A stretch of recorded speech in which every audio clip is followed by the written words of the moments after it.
তুমি কে? আমি আমার কঙ্কালটি খুঁজতে এসেছি। কঙ্কাল?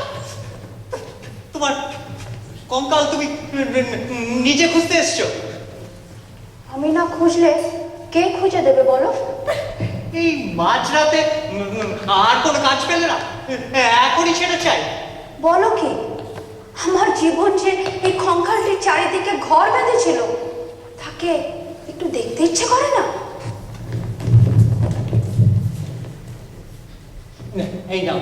এই নাও তোমার কঙ্কাল।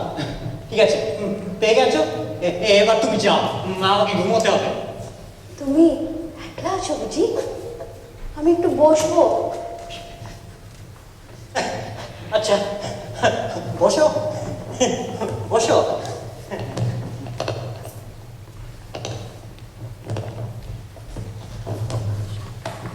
একটু গল্প করব, অনেকদিন কারোর সাথে গল্প করা হয় না জানো। 30 বছর আগে আমিও মানুষের কাছে বসে মানুষের সাথে গল্প করতাম। তো এই 30 বছর কি করলে? এই 30টা বছর আমি শুধু শ্মশানে বাতাসে বাতাসে হু হু শব্দ করে বেরিয়েছি।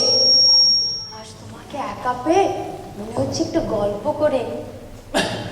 বেশ ভালো, গল্প করো। আমার জন্য একটা নতুন অভিজ্ঞতা হয়। এর আগে আমারও কোনোদিন ভূতের সঙ্গে গল্প করা হয়ে ওঠেনি। কি গল্প শুনবে? চিত্তে যেথা ভয় শূন্য, অর্থাৎ ভয় না পাওয়ার গল্প, একটু প্রফুল্ল হওয়ার গল্প। এমন গল্প যদি শুনতে চাও তবে তো আমার জীবনের কথা শুনতে হবে, আমার জীবনের গল্প। করো করো তোমার জীবনের গল্প। বুদ্ধেরও তো একটা জীবন ছিল। যখন মানুষ ছিলাম একজন ভদ্রলোককে জমের মতো ভয় পেতাম। কে সে? ভদ্রলোক আমার স্বামী।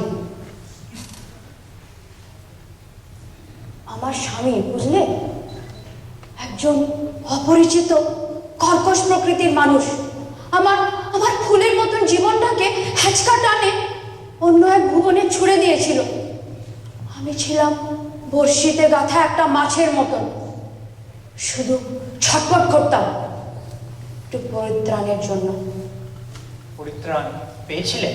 হ্যাঁ, পেয়েছিলাম। বিয়ের মাত্র 2 মাস পর হঠাৎ একদিন আমার স্বামীর মৃত্যু হলো। হ্যাঁ হ্যাঁ, স্বামীদের মৃত্যু হলে স্ত্রীদের খুব কষ্ট হয়, আমি বুঝতে পারছি। আমার স্বামীর মৃত্যুতে আমি কিন্তু কষ্ট পাইনি, বিশ্বাস করো, এক ফোঁটা চোখের জল ফেলিনি। কষ্ট পেয়েছিলাম অন্য কারণে। কি কারণ? আমার শ্বশুর যেদিন অনেক শাস্ত্র ঘেটে বাড়ির সবার সামনে ঘোষণা করেছিলেন আমি হচ্ছি বিষকন্যা, আমার আমার চোখে মুখে বিষ, আমি অপয়া। এমন অপবাদ সহ্য করে তুমি শ্বশুর বাড়ি রয়ে গেলে? তোমার মাথা খারাপ হয়েছে? আমি মনের আনন্দে এক কাপড়ে বাপের বাড়ি চলে এলাম। কি আমার গল্প কেমন লাগছে? বেশ ভালোই লাগছে। গল্পের শুরুতেই স্বামীর মৃত্যু, জমজমাট ড্রামা। তবে কি জানো, লোকে আমার কাছে প্রকাশ করতো না, তবে আমি জানতাম আমি খুব রূপসী। শোনো, যেখানে সেখানে আমার দেখা যায় না, বুঝলে? তোমার কি মনে হয়?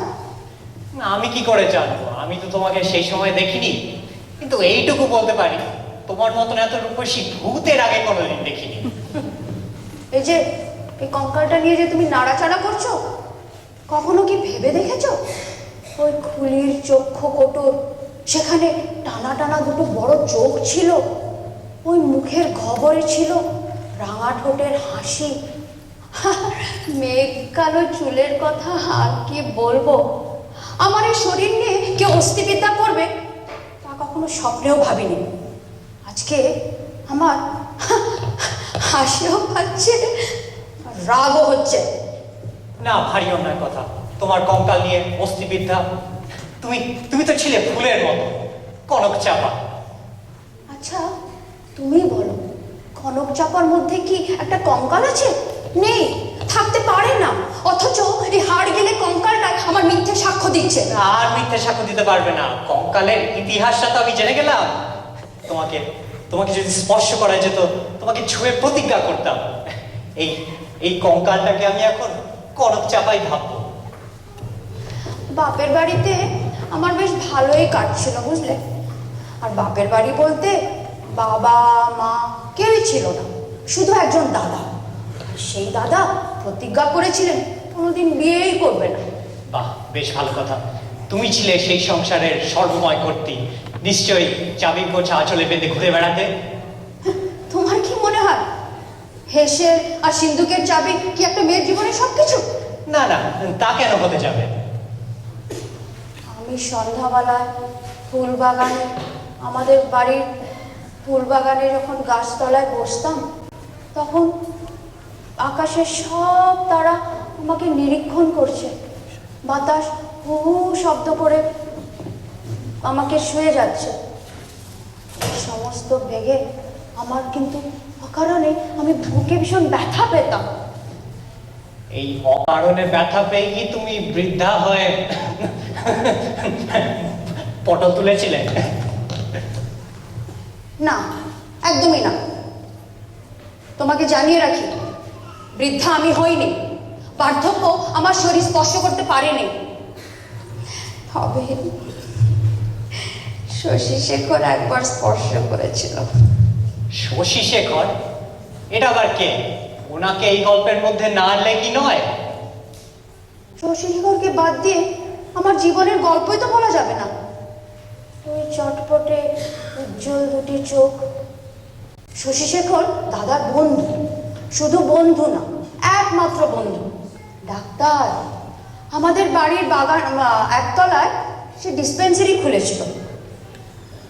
আমি যখন ফুল বাগানে নরম দুর্বার গালিচায় পা মেলে বসতাম, তখন পৃথিবীর সমস্ত পুরুষকে শশী শেখর হয়ে আমার চরণতলে আশ্রয় নিত। শুনছো? কি মনে হয় তোমার? মনে হচ্ছে শশী শেখর হয়ে জন্মালেই বেশ ভালো হতো। ভালো হতো কিনা জানবার আগে সবটা শোনো।